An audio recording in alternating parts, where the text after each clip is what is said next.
మా ఇంట్లో అయితే ఇవాళ ఇడ్లీ వేసాను అనమాట. ఇడ్లీ వేసి ఇదిగో చట్నీ చేశాను, చాలా బాగుంటుంది.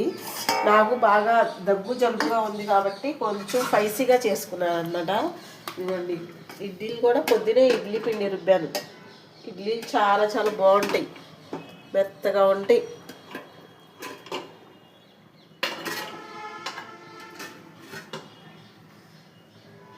ఇడ్లీలు నేనైతే చట్నీ తినను, ఎందుకంటే జలుబు ముక్కులో నుంచి కారుతుంది ఫ్రెండ్స్. రాత్రి అయితే కాళ్ళు తీసుకొస్తే కాళ్ళు షేర్ అంటే అదే గొరిపోతే కాళ్ళు నా కాళ్ళు అనుకున్నాను. ఇదిగోండి కుక్కర్లో వండాను కదా, సగం కూర అయిపోయింది, ఇంకొంచెం వేడి చేసుకుని మమ్మీ తిని ఫ్రెండ్స్. నేనే తిన్నాను, మా ఇద్దరు పిల్లలు కూడా తినారు ఫ్రెండ్స్. అదే చికెన్ వండామనుకోండి, అబ్బా ఏం తింటారులేండి అసలు. I hate friends mutton, I hate.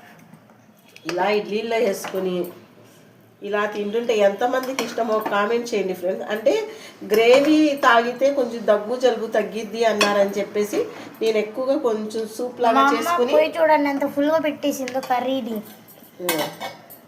చూసారా ఎంత బాగుంది కదా అసలు ప్లేటు. నచ్చితే ఇడ్లీ ఒక లైక్ చేయండి, నచ్చితే నచ్చకపోతే కామెంట్ చేయండి. అలా ఎలా నచ్చదు చూడండి. అసలు నేను తిందామంటే అసలు నోట్లో నుంచి నీళ్లు ఊరుతున్నాయి ఫ్రెండ్స్, ఎప్పుడెప్పుడు తినేద్దామా అని చెప్పేసి. చూడండి ఇడ్లీ చూడండి ఎంత మెత్తగా, ఎంత స్మూత్గా, ఎంత బాగున్నాయో. దీంట్లో ఇలా ఇలా చేసుకుని ఇలా తింటుంటే ఫ్రెండ్స్ అసలు చెప్తాకైతే మాటలు లేవు. కాగట్లేదు ఫ్రెండ్స్, తినేయాలి ఫ్రెండ్స్. ఇదిగోండి నచ్చితే లైక్ చేయండి, షేర్ చేయండి, కామెంట్ చేయండి, నా ఛానల్ని సబ్స్క్రైబ్ చేసుకోండి. చూసారా ఇలా పెట్టుకుని